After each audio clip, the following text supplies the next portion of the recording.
Good evening, everyone online. My name is Melissa Hosick, and I'm the Adult Programming Librarian here at the East Brunswick Public Library. Thank you for joining us online or here in the room for this lecture on more of a panel discussion on transitioning to a plant-based life with members of NJveg. NJveg is a volunteer all-profit group, and they have lots of cool things that they do, and they're going to talk more about that. There's different people speaking tonight. This program is sponsored by the East Brunswick Friends of the Library, so thank you to them for helping make this possible. Enjoy. Thanks, Melissa. My name's Steve Fenster. I'm the president and founder of NJveg. So as Wendy mentioned, our talk today is about transitioning to a plant-based diet. We have three speakers, Wendy, Jonathan, and I'll finish up. As Melissa mentioned, we are an all-volunteer nonprofit. I'll talk more about NJveg at the end. But one of the things we do, one of our main missions, is educating the public on the benefits of a plant-based diet. One disclaimer, we are not medical or nutritional professionals. So without further ado, let me turn it over to Wendy. Hello, good evening. Thank you for being here. I'm excited to share with you tonight a bit about my transition into veganism and eating plant-based. So I've always considered myself an animal lover. I grew up with small pets and around my aunt's cats. And as a kid, I always wanted to help out little bugs or worms in distress. When out and about, I loved to stop and talk to birds and squirrels, pet my neighbor's dogs. I've always had a deep love for pigs. As soon as I could, I rescued 2 cats of my own. And when I met my current partner, Jeremy, we found out fast that, coincidentally, we both have always been very fond of pigs. So we got one. Her name is Freya, and she is so intelligent. I'll never forget the first time she went outside, checked if we were watching her, squatted, pretended to pee, and then ran over to us expecting to get a treat for it. Needless to say, she didn't. She's also stubborn and strong-willed, and she is her own person, an individual like any other pet. For a while, we both continued to eat as we always have, as we grew up, even occasionally eating bacon right next to her while cracking jokes. After all, wasn't it kind of funny? But what I didn't yet realize was that I was experiencing cognitive dissonance, which is what happens when one part of your life or mindset contradicts another, and your mind has to find a way to ignore the hypocrisy in order to not have to change your mind or actions. After all, humans are often averse to change, so we become very adept at living with cognitive dissonance on a daily basis. Still, the idea of what eating other pigs meant while also recognizing the personhood of my own pig crept into my consciousness. And I couldn't imagine someone coming into my home, dragging her away, terrified, into a slaughterhouse and killing her because they or I wanted a particular type of sandwich. Once knowing and loving Freya made me realize this, I knew I had some thinking to do. So 9 months ago, I finally decided I was ready to actually see what eating meat and dairy really entailed. I watched a documentary on YouTube narrated by Joaquin Phoenix called Earthlings. And despite how hard it was to watch, I made myself get to the end. I was vegan a week later. I had to be. My eyes had been opened, and there was no coming back from that, despite how inconvenient it felt at first, and it surely did feel inconvenient. So in short, vegans simply extend the same care and value that we already give to cats, dogs, and hamsters to all animals. We recognize that there is no moral difference between a mother dog who wants to care for her babies and a mother cow who wants to care for hers. Because of that, we choose to eat a diet that's called plant-based, which simply avoids anything that was a living individual or its secretions: meats, fish, dairy, eggs, and honey. In the grand scheme of food, it's really just that short list. So when me and my partner decided to start eating exclusively plant-based, we first made the decision to stop buying anything new with animal products while we finished the ones we already had. I started by looking around my kitchen and pantry to get a sense of what I was still keeping around, and it quickly became obvious to me that I wasn't about to give up everything that I love to eat. I saw so many things I was keeping: breads, pastas, rice, vegetables, fruits, beans, cereal, oatmeal, peanut butter and jelly, chips, salsa, pasta, sauces, pickles, French fries, hummus, coffee, spices, and the list went on. So it really just became about replacing some of what I usually bought with plant-based counterparts. So many common non-vegan ingredients are easily replaceable: cow's butter, you can buy plant-based butter. For cow's milk, you can get almond milk, soy milk, oat milk, cashew milk, rice milk, and other types. Other dairy products, such as cream, yogurt, sour cream, ricotta, and cheddar, all have great plant-based versions. Cheesiness in a dish can often be replicated by using an ingredient called nutritional yeast. It's a flaky, savory seasoning that often includes B vitamins and is great on French fries and in creamy dishes like vegan mac and cheese. When it comes to eggs, if you need baking egg replacers, you can use aquafaba, which is the liquid that comes with canned or cooked chickpeas. You can use chia seeds, water mixed with flax seeds, bananas, or a prepackaged product like Neat Egg that you can buy in stores. For cooking egg replacers, you can use soft tofu or a product called Just Egg. And I like to use Just Egg for French toast. Now for the elephant in the room. The first question people usually ask me is, how do you get your protein? There are many plant-based protein options, probably the most prolific one being tofu. Before I was vegan, I had not once tried or even wanted to try tofu. Of course, I'd heard of it, but I didn't exactly know what it was, and I had the common stereotypical assumption in mind that I automatically wouldn't like it. But once I started buying plant-based, I knew I should probably look into it, and I discovered a new protein powerhouse food that I love and frankly no longer would want to live without, no matter how I was eating. So tofu is made out of soybeans, and it's kind of spongy and is extremely versatile. And it's pretty much flavorless, which means you can sauce or season it however you like, and it can fit into any flavor profile you're trying to create. It can be cubed and baked or fried in a pan as salad toppers or put in soups. It can be crumbled and sauteed for tacos, burritos, and fried rices. It can be sliced and grilled with barbecue sauce and put in sandwiches. It can be pureed and used to make a creamy sauce base or even chocolate mousse base. It's probably the most creativity-friendly plant protein on the market. Other useful replacement proteins are seitan, which is a wheat-based plant protein commonly used to replace beef and stir fries due to its meaty texture. Tempeh, which is a fermented soybean-based plant protein that is often sliced and sauced and baked for sandwiches, or crumbled up and used in many dishes to add some hearty protein into. Lentils are a tasty and versatile source of plant protein. They can be used in soups, stews, to make textured sauces, or even to make crunchy patties, as is shown here. They're actually my favorite source of protein. Mock meat brands such as Beyond and Impossible more closely replicate meats like beef, pork, sausage, and chicken on purpose and can be used pretty much identically to the animal-based ones. And while I do use these mock meats on occasion because they're very good, I try to use the above proteins more often due to their greater health benefits and having more fiber. And let's not forget foods we are probably already eating without realizing how much protein they actually already have. So all sorts of beans, nuts, seeds, whole grains, oats, and things made from them have protein as well. Whole grain breads such as Ezekiel brand, granola, whole wheat pastas, brown rice, quinoa, hummus, and oatmeal all have protein and can be incorporated into your diet in many different ways for breakfast, lunch, snacks, and dinner. So the easiest way to begin is to lean on what you already know.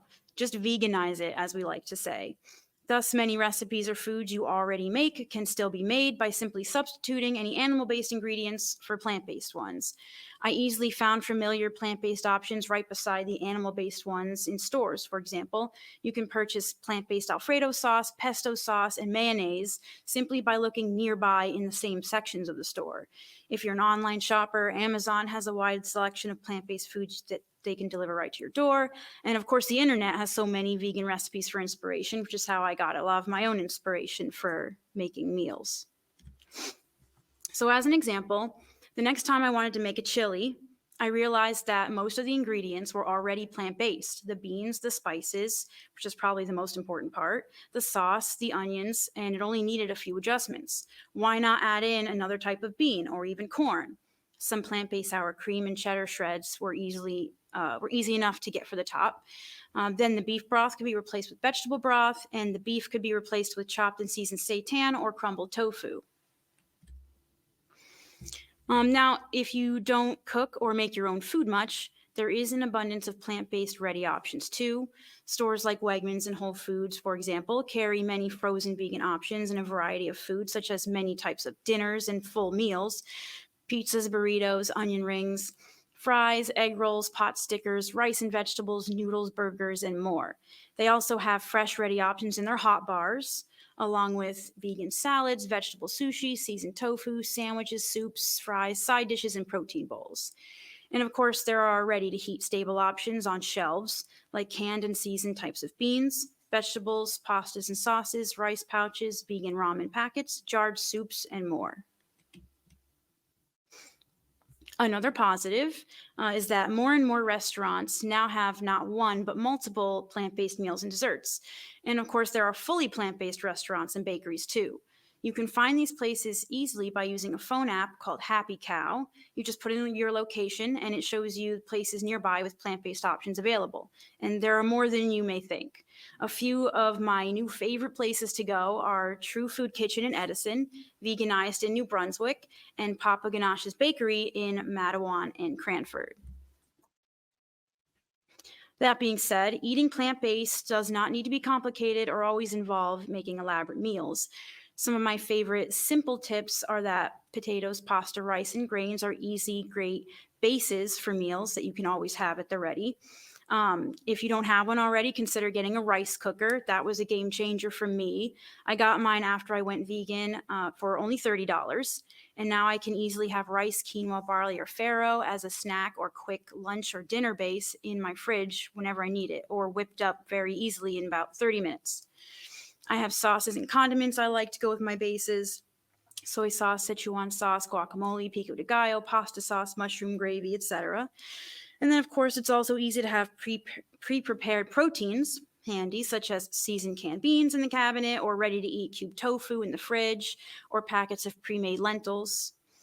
I make these quick protein bowls up often, and they are very filling. For example, I'll usually put rice or quinoa at the bottom and maybe some tofu from my fridge or some seasoned beans from a can. I'll put guacamole and pico de gallo on top, and it is a perfect full meal with carbs, fats, protein, and fiber. All of these ingredients can also be used to quickly whip up burritos if you keep a package of wheat wraps in the fridge and you need dinner. I always have fresh fruit along with salad greens and toppings, and frozen steam and bag vegetables are a convenient way to get in my daily dose of veggies if I'm short on time. Plant-based snacking doesn't suffer either. You can find many varieties of dairy-free ice cream. I love the So Delicious cashew milk flavors the most. Wegmans sells a decadent vegan chocolate mousse cake and several bakery fresh vegan cookies. Sweet Lauren's cookie brand is sold right beside Pillsbury, and it's fantastic, as is the Immaculate brand's cinnamon rolls and crescent rolls. Many snacks are already plant-based, of course, like hummus, salsa, and guacamole with chips, pretzels and crackers, nuts, seeds, fruits, granola, applesauce, and peanut butter. Even Oreos are plant-based, which was my favorite thing to find out. Really? So consider coming out of your comfort zone a little bit, and by trying new things. Many other cultures' cuisines already have a healthy array of vegan options, especially Middle Eastern. Vegetarian options can often easily be made fully plant-based. Two of the most common to consider are Thai and Indian cuisines. Since becoming plant-based, I now love to eat meals from Thai takeout places especially. Their particular blends of spices and flavors is a fresh and welcomed experience. I've even learned how to make my own Thai coconut soup, which I have pictured here. And as you find your plant-based footing, you'll start branching out and trying even more new foods, maybe even making your own substitutes. I love to make my own plant-based ricotta out of blended cashews and fresh spices, and I use it in my lasagna and on homemade pizza, also pictured here.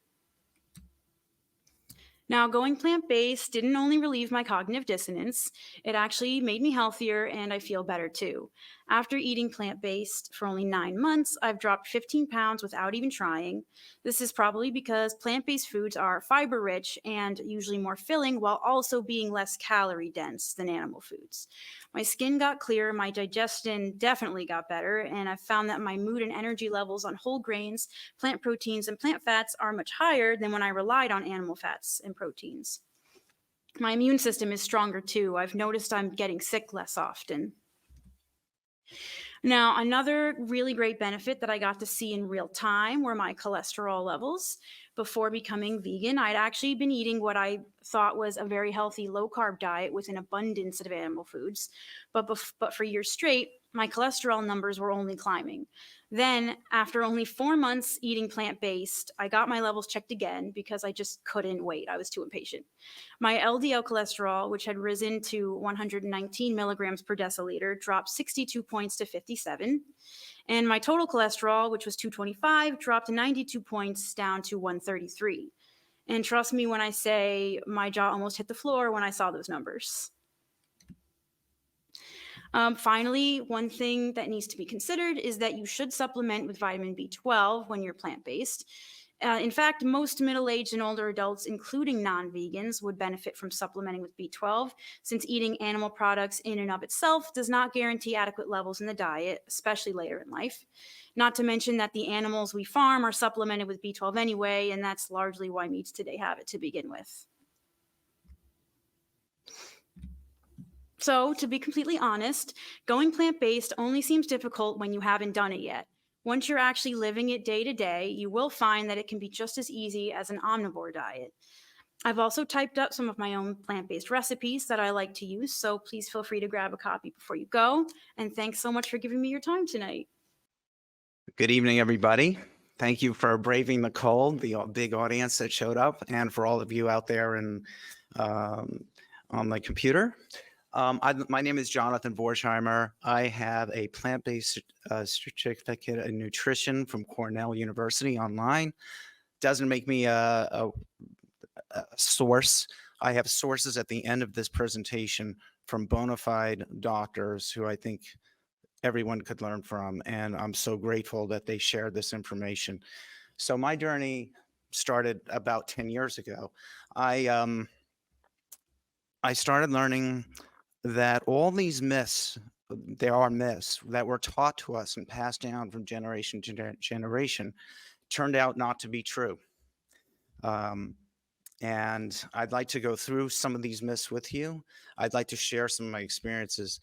And it's a shame because so many people, what are they concerned about? Their phones, their cars, what kitchen top counter to use. But really, we should spend our most time on our bodies, ourselves. And I think this diet, this lifestyle is going to add life to your years and years to your life. And I'm going to prove it. So stay with me and let's go. Okay, the first person I'd like to introduce was Dr. Caldwell Esselstyn, who I learned from.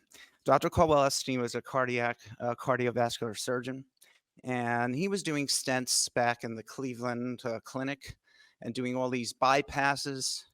And it dawned on him, he said, there must be a better way. I keep doing these operations and the patients keep coming back. So what am I doing all this for? So this blew my mind. You can read this book. It's called Prevention of Heart Disease, I think. I have a copy. I've read it like 10 times because it's such an amazing read. And he just basically said, give me your 30. He said, let me take the 30 worst patients, the ones who are sent home to die. Basically, the hospital couldn't do anything with them anymore. There were no more veins to patch up, no more stents to put in. And they said, basically, make preparations, call your funeral parlors, do whatever you have to do. And he said, I'm going to put each one of these patients on a whole foods plant-based diet, whole foods, please keep that in mind, not just vegan. And I'm going to be in contact with them every week, and I'm going to be monitoring their situation. And what happened? 10 years later, 20 years later, all of them were walking around. The only one who had an incident, as he said, was one who left the flock for a little bit, got off the rails, but got back on. But I think that speaks for itself. He repeated the experiment with a bigger group. I know you say 30 isn't enough, but there are plenty of vegans walking around who will tell you, just as Wendy did, about their numbers, how they declined. And cholesterol is a marker for heart disease, which is the #1 killer in the United States. You guys were all paranoid about COVID. Well, it never passed heart disease. Heart disease is #1, and we should be shooting our bullets there and not at other diseases. We should go after the big ones. So look at this. A plant-based diet can reduce angina attacks 90% within 24 days. If we had a medicine that did that, I guarantee you those pharmaceutical companies would be making trillions of dollars in marketing this. But there's no broccoli or beet lobby. So it has to be word of mouth, people like me who care, people like Steve, Wendy, and the rest who want to share and want everyone to be well. And there's no vested interest, no financial interest. Let's talk about casein. So Dr. Campbell, I went through his program, talked about casein, which is a protein found in dairy products only. And he was able to, ethically, he wouldn't be able to do this, but in mice, he was able to turn on and off cancer genes by giving them dairy. And he discovered that casein, which promotes IGF-1, which is an insulin growth factor, it's a hormone, can turn on and off cancer genes. So especially for women who are concerned, who might have that, I think it's BRCA gene, they're predisposed to have breast cancer. I think they especially pay close attention to these kind of studies. It also affects your mind. Here are some foods that are good. Look at the right and the left. You're going to see this. It's amazing. The same foods that are good for all these prevention of all these diseases are the ones that are whole foods plant-based, and the junk food or the meats or the fish or the dairy, they're the ones that cause the issues. And this is about people who have sadness. Yeah, I see it. And people who go on plant-based diet, I'm more alert. I don't need coffee. I don't need tea. I feel great. Thank God. I'm on no medications. I'm in my late 50s. I feel great. And I'm never depressed. It's a little bit of work, but that's another. And again, here are cancer-fighting foods. And I can get into all the phytonutrients and all the carotenoids and all the things and all the different. Each plant has its own special medicine. So let food be our medicine. Don't rely on pharmaceuticals. Isn't it easier to go to the store and pick up organic blueberries? I eat a box of organic blueberries a day. I'd rather do that now. And it's more expensive. Well, it's going to be a lot more expensive when you have to pay for long-term medical care. So, and again, this is just probabilities. I'm not saying, you're automatically going to be protected. Everything is probabilities, it's odds, but I certainly want to put the odds in my favor. I care about my life much more than anything else I have, my health, because they say with people with health have 1,000 dreams, but people not without health have only one dream. Okay, let's go to protein, myth number one, protein. I can't tell you, I wish I had $1 for every time someone came out to me, where do you get your protein? It's amazing. You can eat junk food, you can eat cookies and cakes, but if you tell them you're vegan, they start asking, where do you get your protein? Everyone suddenly becomes a nutritionist. So I love this cartoon. It just cracks me up every time I see it. You have the little weasel asking a gorilla, which is totally herbivore, where do you get your protein? Look at all the strong animals in the world, elephants, giraffes, they're all vegan. So I'm not too worried. I don't count protein at all. I don't look at it. And in this century, nobody in the Western world has been brought in for a protein deficiency. Yes, in the 1800s, they had rickets. But I think if you go to any hospital and you ask how many patients have rickets who come in here, I think the answer would be 0.0. Here are some of the options for vegan protein sources. And as you can see, a lot of them are off the charts. I love almost every single one of these. So the key is to eat a varied diet. There is no magical bullet. Just keep eating an array of whole food, healthy plants, and you're going to be protected. Here's a big one. So calcium. Dairy is great for strong bones, isn't it? I don't think so. So what they discovered is dairy is actually acidic. It leaches calcium from the bones. But the reason everyone believes it is because the dairy industry spends hundreds of millions of dollars to spread untruths, which have been proven false. But even sources of calcium, look where milk is, look where fish and eggs are. Look at the top. I am a tofu lover. I love tofu. Your presentation made me very hungry, I was telling Steve. But there's so many wonderful sources, so much nature, so much goodness in this foods. Why would I choose anything else? It just doesn't make sense. They tell you eat the colors of the rainbow. This is like, it's like a pharmacy of food. They have each individual vegetable, plant, it's amazing, has different phytonutrients that address certain bodily needs and are all protection, and all the chemicals that the plant puts up to protect itself in the environment. When you eat it, you get that protection. So it's pretty obvious. So I love this one. So people talk about iron and meat. This is another big one. So, if I have to eat meat because I'm iron deficient. Unfortunately, maybe there's I've heard of a few cases where medically that might be true, but it's probably 1 out of 1,000. And I look at chickpeas, and I love chickpeas and beans. And they have about more than double the iron, but no saturated fat. So my arteries are clear. If you want to, screw up your arteries and have a visit to my brother who's a cardiologist, and I would advocate eating the beef, not the chickpeas. Here's another one, protein. People are so paranoid, but beans are unbelievable. It's like gold for me. No cholesterol and more protein than eggs. So instead of making that egg breakfast, have some beans in the morning or lunch. I usually have it at lunch. Though I'd love to attack this one. I can't tell you how many times I get asked, "Oh, Jonathan, but soy is bad for men. It has estrogen." No, the word is phytoestrogen. And phytoestrogen actually blocks the estrogen receptors from taking in estrogen. So actually, they did a study. I'm going to show you the sources that you can consult with this. But they did a study that showed that the women who even had breast cancer and then increased their tofu intake lowered their incidence. I believe it was 40%. I can't quote it. It was Dr. Greger, I think I got it from. But the studies are all over the place. The truth is out, and the dairy industry is failing. The farms are going bankrupt, and all you have to do is go into a store. When I started shopping in 2000 for soy milk, I had 2 choices: vanilla and chocolate, silk. There was nothing else. Then all of a sudden, ShopRite got its label.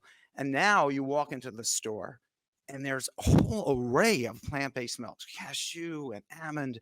I have it to make my own. I love almond milk. But the point is, I don't think it's because these stores are caring about our health. I think it's because people are waking up and realizing the truth, and that the dairy industry's time is running short. So here's another study. I covered this quickly. I don't want to take too much time, but also about bones and a healthy diet with dairy helping reducing bone fractures. Nonsense. In fact, the British Medical Journal, I'd say that's pretty reputable, has diffused that idea and showed that there was no difference. And actually, I'll go one step further. From nutrition, we learned that calcium is the gateway to magnesium is the gateway to calcium. So you can have as much calcium as you want, but you're not going to absorb it. You need magnesium. Guess what has magnesium? It's green. I'll give you a hint. It's leafy green vegetables. No animal products have tons of magnesium. And in fact, 80% of Americans are walking around right now with a magnesium deficiency, drinking their milk, thinking they're getting calcium intake, and actually they're hurting their bones. And in fact, one of the members here reminded me of the study that I remember. The 5 highest rates in the world of osteoporosis also are the 5 highest rates of per capita consumption of dairy. Wow. I know correlation is not causation, but okay, we did that. I think we did that. Oh, yeah. Oh, now I want to talk to about Dan Buettner, the Blue Zones. What an interesting story he has to tell. So I learned about this before the Netflix special. There are 5 zones in the world where the oldest living people in the world are walking around healthy. I've seen 100-year-old farmers, he's reported, walking around. Do you think it's some kind of magical gene they have? Or do you think it's something else? Well, he did a great, I love these concentric circles. What do they have in common? So yeah, movement's very important, and social connection. People die if they don't have a social connection. That's why COVID was very bad. But if you look what they have in common, plant-based diet and legumes. And in fact, if you ask even Dr. Furman, his presentation, and a couple of these other famous doctors, legumes is the magic. If you're looking for one magic bullet to live as long as you can, eat legumes. I try to incorporate my diet 5 times to 6 times a week. And the fiber is so beneficial. All the colonoscopies that people have could be reduced, the colon cancers, I'm saying, and the whole, why do you think they keep pushing up the age? No one has fiber. When we were a species thousands of years ago, we were consuming, I think it was 60 grams of fiber, and now we're down to like 18, which is still below the ridiculous daily recommended. Well, animal products have no fiber. So if you eat that way, you're going to be one of those people. But whole food, healthy plants have tons of fiber. And you could maybe be one of these people with a little luck. Okay, do I have enough time? Okay, I'd like to wrap up with, like I said, my four go-to sources. I mean, everyone should do their own homework, but the reason I stress these 4 is none of them are selling anything. So the first one, in case you don't like reading and you're not geeky like me, you don't want to look through pages and pages of NIH and government filings, you might want to check the Exam Room podcast. That's Dr. Neil Barnard. Dr. Barnard, I have the most utmost respect. I'm so grateful he's here with us. I've learned more from him than anybody else. That's why I put him at number 1. He has a podcast on YouTube called The Exam Room. It happens to be the number 1 listened to health podcast in the world. And it's free. I strongly, strongly recommend you try it. You're going to learn a whole vast array of the benefits of a whole foods plant-based diet. His website is pcrm.org. It's a nonprofit. He actually has programs to set up in medical schools, plant-based curriculum for doctors. So instead of them being a pill mill, that people actually learn prevention. It's so much. Isn't it better before the train crashes off the rails, to keep it on the track, to do all the prevention, make it easy?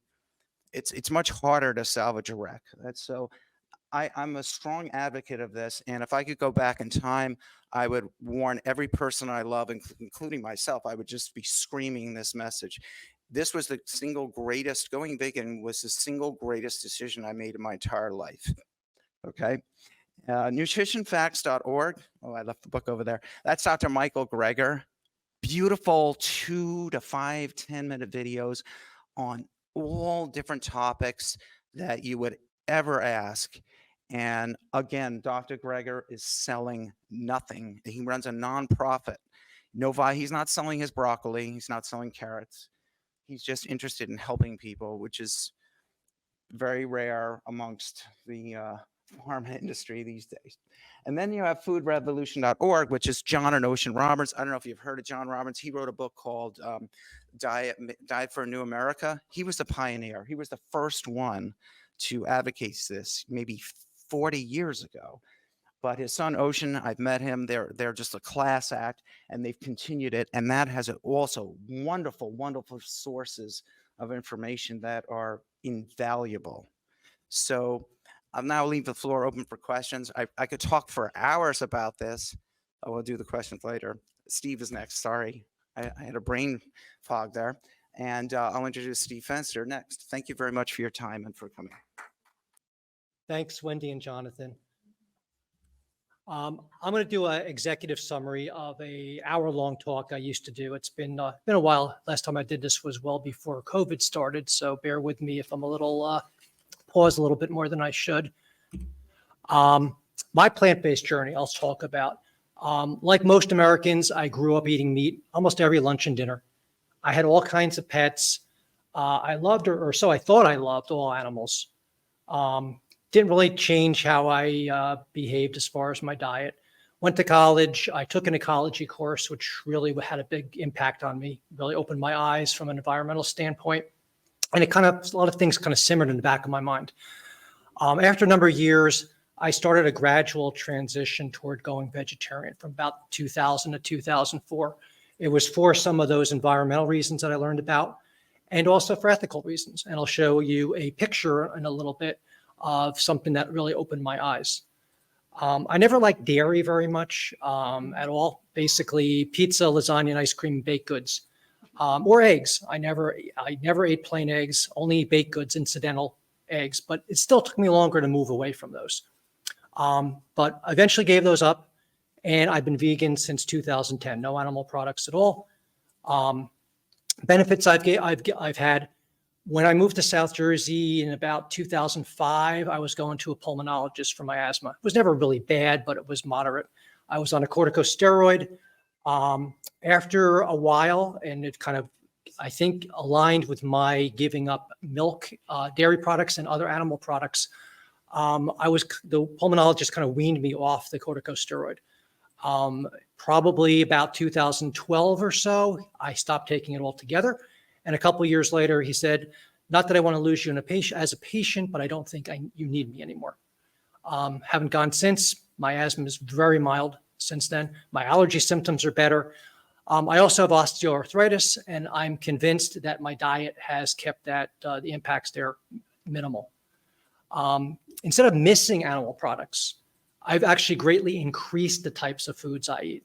So a whole array of vegetables, fruits, pulses, which are beans, chickpeas, lentils, etc., whole grains, etc., that I never tried before. It really opened my eyes to see other things that are out there. When I want to maybe take a splurge and have something else, meat analogs, or right before I came here, I stopped at Stewart's Root Beer in East Brunswick and got a vegan pizza. So every once in a while, a nice treat like that. But whether it's homemade, whether it's something I buy frozen or from a refrigerator case or canned at a store, whether it's a restaurant meal like tonight, I've opened my eyes to all kinds of different things. So the only regret I have is not going plant-based sooner. So Jonathan covered a lot of the stuff about a lot of the aspects of health benefits. I'll just touch on some of these real quickly. Besides heart disease, which he covered, type 2 diabetes can be prevented and reversed on a plant-based diet. Hypertension control, lower incidence of strokes, much lower cholesterol, as Wendy talked about. Cancers, about 35 to 60% of cancer has a dietary cause. And some of the ones are listed here that have specific dietary causes. Plant-based diet has been shown to reduce those. Lower incidence of kidney disease, Alzheimer's, and then some quality of life things like angina, skin health, eye health, weight loss, better digestion, increased energy, better sleep, better emotional state. Jonathan had the same cartoon, coincidentally, on the right there. But you consume, on a plant-based diet, you consume more essential nutrients, more micronutrients, more antioxidants, more fiber, as Jonathan talked about.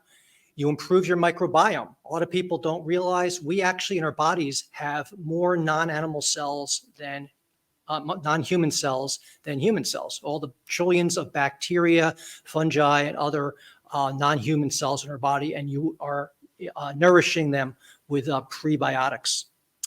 You can decrease insulin, decrease fat cell activity, and decrease inflammation. So meat and cancer. So the World Health Organization, part of the United Nations, identified a little less than a decade ago processed meats as group 1 carcinogen. That means causes cancer. Other red meats, group 2A classification, which means probably causes cancer. This is not some radical vegan organization. This is the United Nations stating this based on research. Jonathan covered protein pretty much. The only thing I'll touch on here is that diets too high in protein can cause problems such as kidney issues and cancer, osteoporosis. The average adult needs somewhere around 50 grams of protein a day. The American Dietetic Association has stated that basic protein needs can be met by consuming a variety of plant-based protein sources. So about 50 grams a day. As you get older, maybe a little bit more. So let's look at the environmental benefits. So having taken that ecology course and, as I said, being very environmentally aware now, climate change is on the minds of many people, especially younger people who are going to probably have to live with dire conditions in a few decades. So greenhouse gas emissions, one of the main sources of greenhouse gas emissions is animal agriculture. So CO2 and methane, a lot of that comes from animal agriculture. We also have things like nitrous oxide, water use. Tremendous amounts of water go into feeding the animals we consume. Pollution from water in streams, rivers, and oceans, air pollution, land pollution. Destruction of topsoil from the way we grow the row crops like soy and corn that'll feed the animals that we grow for consumption. It's destroying tropical rainforests and other land. And with that, wildlife habitats, increasing threats to various species. One of the health aspects that I'm most concerned about today is something that flies under the radar is antibiotic resistance. What is the major cause of antibiotic resistance? Feeding antibiotics prophylactically to farm animals. We also feed them growth promoters and chemicals. And then we consume them. So here's a comparison of 1 pound of soy and 1 pound of meat. I think it was red meat, probably beef. I don't remember what the source was here, but this is showing you the number of the amount of land, the amount of fossil fuel, and the amount of water used. So you can see it is a tremendous difference. Milk is also, dairy milk, also extremely environmentally impactful. So here is a comparison: emissions, land use, and water use. Dairy milk with 4 of the many types of non-dairy milk. There are probably about 10 or so different main ingredient-based non-dairy milks. It looks here like oat and soy are probably the least impactful from an environmental standpoint, but all of them have a much lower profile than dairy milk. And finally, maybe the most obvious aspect is animals. So you're consuming an animal. So obviously you're slaughtering an animal to eat it. In the US alone, over 9 billion, that's with a B, land animals are slaughtered annually. Worldwide, 70 billion or so. That's 1 million every hour. In the US, it's primarily chickens is the main number there. If you include aquatic animals, over 100 billion aquatic animals in the US are killed each year for food. Worldwide, it's estimated at somewhere between 1 and 3 trillion animals' lives. The vast majority of these, about 90%, 98% in the US of the land animals, and now many aquatic animals as well, are raised under these deplorable crowded conditions in factory farms. So the picture at the bottom right is, I'm not sure if this was the exact one or a very similar one. This was one of the things that raised my awareness. A dog on a plate, and you eat other animals, don't you? And it occurred to me that, well, in some places, South Korea, by the way, just banned eating dogs. But some other countries, eating dogs is perfectly acceptable. Here, we would probably have major problems if we saw somebody eating dogs.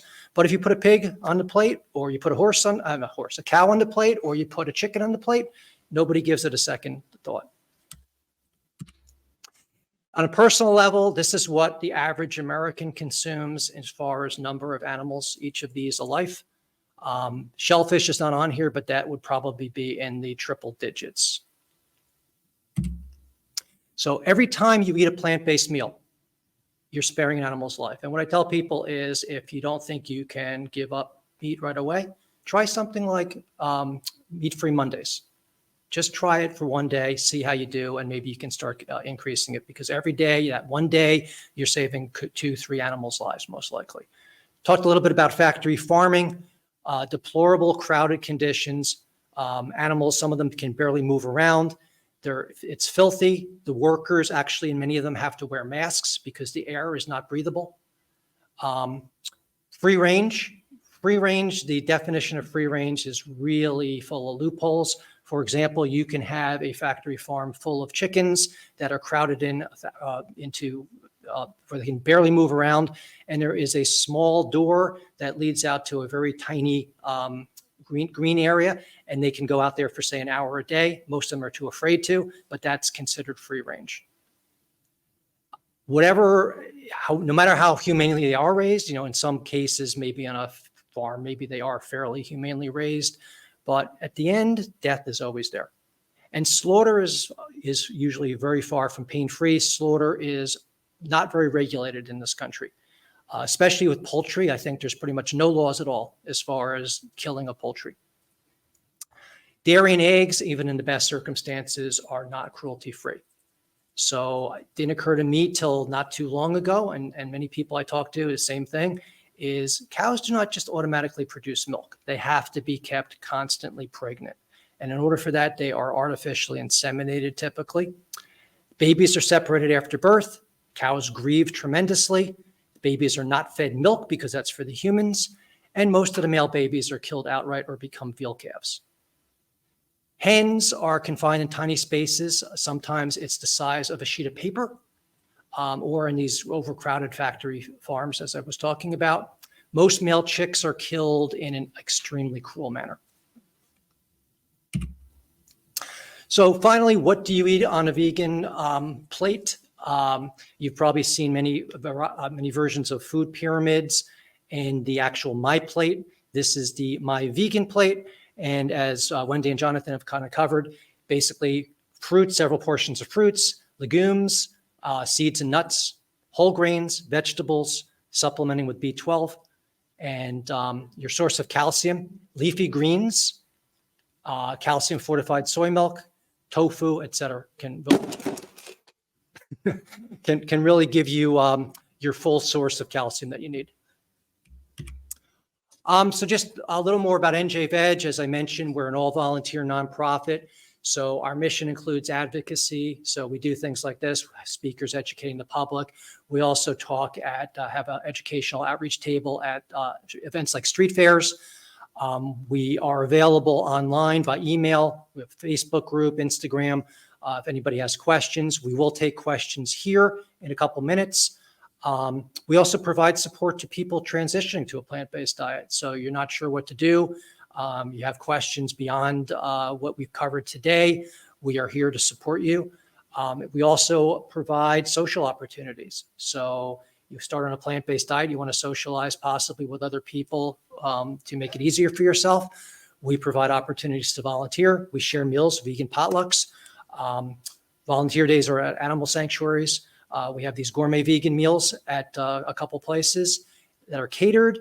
And we also do a lot of hiking and walking with the dining before and after. So anybody transitioning to a plant-based diet, curious about it, is welcome at our events. They're all open to the public, except for a few that are at private homes. So thank you very much for attending. For those of you here, we have a lot of free literature on the table over there and a couple up front. We have a mailing list. If you'd like to sign up and get our weekly e-newsletter, you can sign up for our mailing list. For those of you online, you can do so on our website, njveg.org. There'll be a link to sign up for the newsletter. So I guess I will turn it over to Melissa to field any questions. Thanks again. What is one of your favorite places to find new recipes, especially because you talked about transitioning over? Have you found a spot that you're like, oh, I love this site, or To be do you just honest, Google I around? usually I usually Google, like I'll Google, like if I have a particular kind of meal in mind that I would want to veganize, I would just put vegan in front of it, and then a lot of options come up. And then that is how you find blogs. You can find vegan like recipe blogs, which have so many things on them. But that go ahead. Yeah. Oh, I have one that I subscribe to and I really like, especially because it's whole foods plant-based. In other words, you can eat a vegan diet with Coca-Cola and potato chips, and you're going to have the same diseases that you would not. So those people who are doing that and think it's safe, please don't. So I advocate Forks Over Knives. They have a great website and great recipes, very creative recipes. And I also recommend watching the movie because that's basically what turned me vegan. Thank you. I don't know if I have a particular site. I'm not really a big cook, but I do kind of what Wendy does as well. If I am looking for something and I'm not sure if it would be vegan by default, I'll put in vegan X, whatever the X is online. What we do put in our newsletter actually every week is I do find a few recipes that get posted for places like Veg News is a good source.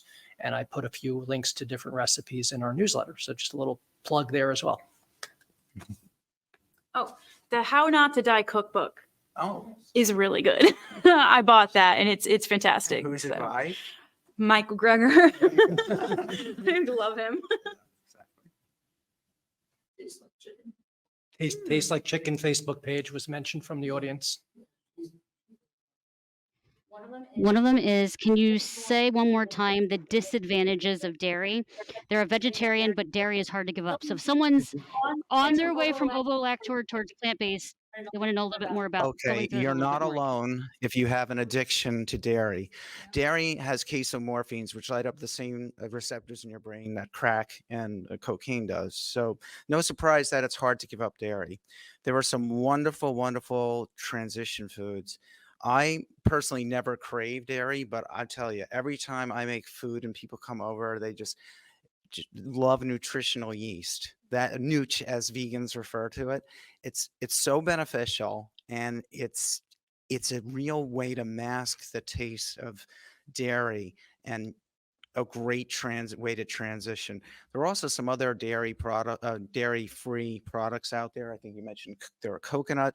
There's cashew sauce. I just went to a restaurant in New Hope called V Spot.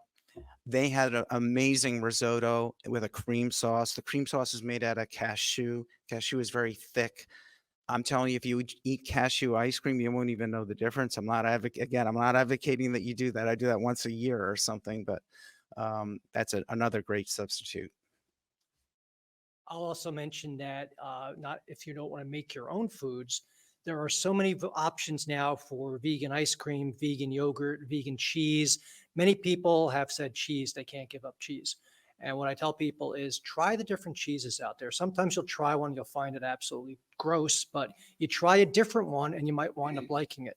Just like the different bases, some people will like soy base or rice base or oat base or cashew base or almond base.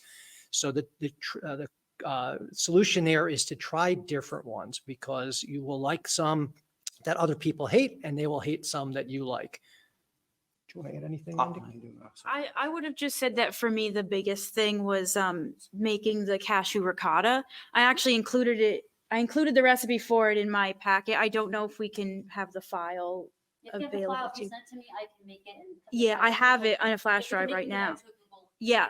So anyone could get it. It's really easy to make if you have a blender or a food processor. And now I put it on pizza and in lasagna. I actually used it in lasagna not long ago at a family event, and they couldn't tell that it wasn't real. So yeah, that's been the most helpful for me. And another thing is try to experiment. The reason I would say that is because there's a certain segment of the population that lacks the proper enzyme to break down lactose. It's lactase enzyme, and that makes people lacto or intolerant. And all of a sudden, when they try what's called a 30-day elimination diet. Take all dairy products out of your diet. See how you feel, and then add them back in. What might happen is all those stomach pains, discomfort, actually in teenagers it causes acne, there's skin disease, a lot of issues are caused by dairy.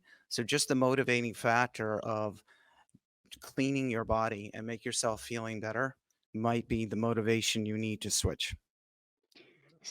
So I have a comment. They wrote, "Fantastic job, everyone. Great job explaining everything. Thank you." With like thumbs up and smiley faces. So I thought that's always good. Someone sent applause, and someone said, "Great presentation. Need more like this." You mentioned that Stewart, specifically the East Brunswick one, had vegan pizza. How are there forums or places that you follow online or social media that help you find these places? It's just from people from NJveg. How does that come about? So one thing that you'll find is if you start getting involved with a vegan community is the thing we talk about the most is food. We are always talking about food. We are talking about food that we make, food that somebody else makes, food that we get at a store, food that we get at a restaurant. So dining, which restaurants we like, whether they're all vegan, whether they're vegetarian, whether they are veg friendly. Wendy mentioned Happy Cow. I actually have Happy Cow stickers over there. So Happy Cow as a website, I think it's happycow.net, and they do have an app. They cover the entire world. They don't have every single restaurant, but they have a huge number of restaurants. I use it all the time when I've traveled to 49 states, and I pretty much used it in pretty much all the different states and Canada. So that's one way. If you don't find something, you can also just go online and search for vegan restaurants, vegan friendly restaurants. Use sites like Yelp. You can try to contact if you're going traveling. You can try to reach out to look online to see if there's a vegan or vegetarian group out there. So all kinds of possibilities. In New Jersey, a group that we work very closely with, Vegan in NJ, they have a website with a map that has vegan restaurants, and I think she still has the pizza on there. Yes, it breaks down. Mhm. Yeah. So she has different restaurants in New Jersey, hundreds of them, and also specifically focuses on pizza as well. So I have another dairy question. So I feel like we've touched a nerve in some ways. How do you get enough calcium without dairy? I know you had showed a slide, but is there any other tips from getting more? You talked about how dairy isn't as calcium rich as it had been, but what would be your A lot of recommendations those for adding green those in? collards, like try those Chinese vegetables. Bok choy, collard greens are a great source, but there's a whole list. Some nuts, I believe, have some calcium, if I recall properly. I mean, I'd have to look specifically, but the more important thing is just eat a whole array of plant-based products. When you eat dairy, like I said, you're gonna take in that calcium and it's gonna go leach into your bones because it's acidic. Dairy is acidic, and to balance out the pH, everybody has a pH, and the balance of 7 or 7.7, I think it is, or 7.8. I can't remember the exact number. In order to keep that in balance, we don't want anything too acidic, and cancer actually thrives in an acidic environment. So you really don't want to go there. I would scream to everybody, drop dairy in a second. I did a presentation at Rutgers, and the students' jaws dropped when I said, I'm vegan. I've learned to be compassionate, but I'm vegan for selfish reasons. That's why I became vegan, health. And I said, I'd rather eat a piece of meat than drink a glass of milk, considering what the damage can do. It's a personal, I'll share a personal story very quickly. My mother got ill from cancer at 67. She had breast cancer, and I remember the diet. They didn't know back then. Her diet was heavy dairy. And I'm not saying there's 100% correlation. Correlation does not cause causation. But if you listen to those sites and you go through the research, it is absolutely true that the correlation of take women's breast cancer rates in Asia. It's less than 1%. They've never heard of it. Why? A lot of them are lactose intolerant, and a lot of them have mushrooms, which have beta glucans, which are anti-tumors. Right now, there's studies going on about that and how the pharmaceutical companies can try to patent it, but just eat mushrooms. Even the white button mushroom is so protective for women and breast cancer. And the other things they have are soy, which is also, as I mentioned, phytoestrogens block cancer. So I would implore everybody, please, if you care about your health, stay away from dairy. Stay far away as you can, just like you'd see cotton candy or Coca-Cola or anything like that. I would run. Yeah, so actually just wanted to look up just to make sure I actually get besides leafy greens, especially the heavy duty leafy greens like bok choy and collards, things like almonds, soy, and other beans and pulses, seeds, So sunflower seeds, pumpkin seeds, some grains actually are high in calcium, seaweed, other leafy greens, some fruit, and then there's fortified soy milk and other fortified milks. NJveg.org, njveg.org. We have a Facebook group. We have a meetup group. We are on Instagram. Our website, as I mentioned, we have a email newsletter that goes out weekly. So you can sign up on the website. We do actually have membership. If you do want to join, basically the membership dues go to paying for the literature that we give out and table rentals at the different events. But you don't have to be a member to come to our most of our events. And I mentioned all the different kinds of events we have. So everybody is welcome. NJveg.org. And like I also said, if you even if you don't want to come to our events, if you have any questions at all, we can try to answer you or at least point you to a good source for it. Thank you to our great presenters in NJveg, and we hope everyone has a good evening. Thank you so much.